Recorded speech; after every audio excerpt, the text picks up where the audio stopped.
The use case for surveillance cameras has morphed consistently throughout the history of mass surveillance in New York City. They're being used for fare evasion. I mean, they are set up primarily at the turnstiles. My name is Danna. I am a community organizer with the Writers Alliance. And as a woman of color, as a New Yorker who kind of feels like the subways and transit system is a place that should have space for everyone.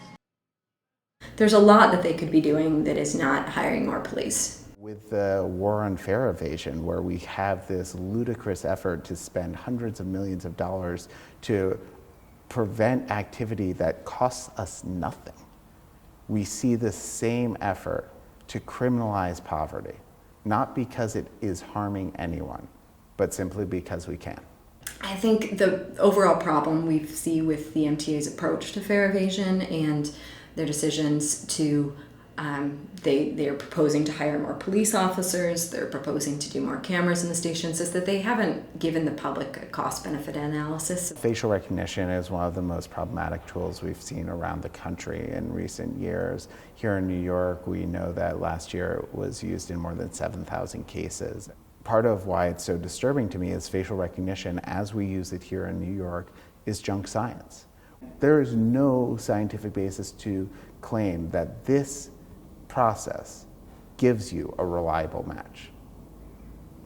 For someone who looks like me, for a male-presenting white individual who's looking straight at the camera at the time the photo is taken, they're pretty good. But if you're looking at a darker-skinned woman or non-binary individual, oftentimes the error rate can be as high as 1 in 3.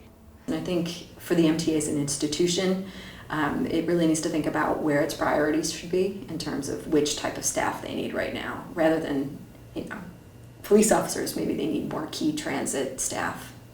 The latest MTA budget shows hiring 500 new police officers is going to cost $249 million over 4 years.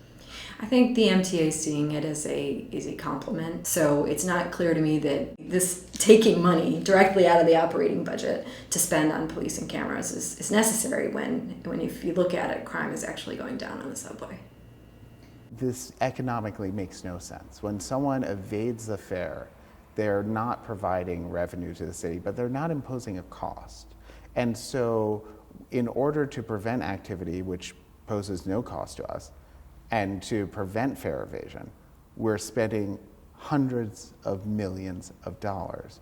Increased surveillance leads to increased police encounters. It leads to increased all the adverse impacts we've seen from the over-policing of communities of color for years. It leads to increased risk of immigration raids and immigration enforcement.